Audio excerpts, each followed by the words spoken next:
मार्केटमध्ये जिरावण मसाला म्हणून खूप काही येतं, म्हणजे पोह्यात टाकण्याकरता. पण मी आज काय केलं माहिती आहे का, पोहे तर मी बनवलेत झालेत. मी त्या एका वाटीमध्ये ना मी चाट मसाला घेतला, त्याच्यात थोडा आमचूर पावडर टाकलं, काळं मीठ टाकलं आणि जिरा पावडर टाकलं. या चारही मिक्स करून मी छान मसाला हा खूप छान लागतोय, ट्रस्ट मी. मी या पोह्यात टाकणार आहे. हे बघा, पोहे बनवलेत मी ते, यात मी आता हा मसाला सगळा टाकणार आहे. दाखवतेस तुम्हाला. हे बघा, आता मी हा मसाला यात पेरणार आहे. तुम्ही जर इंदोरला कधी गेला असाल आणि इंदोरी पोहे खाल्ले असतील तर असा मसाला टाकतात. पण हा जिरावण मसाला नाही आहे, मी आत्ताच सांगते. हा मी माझं हे केलंय.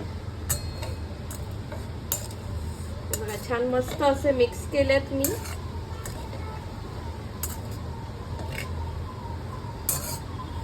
गरम गरम आहेत अगदी. टाकून पण बघते. मस्त आंबट गोड छान लागतात. ह्याच्यात थोडी साखरही टाकली आहे मी.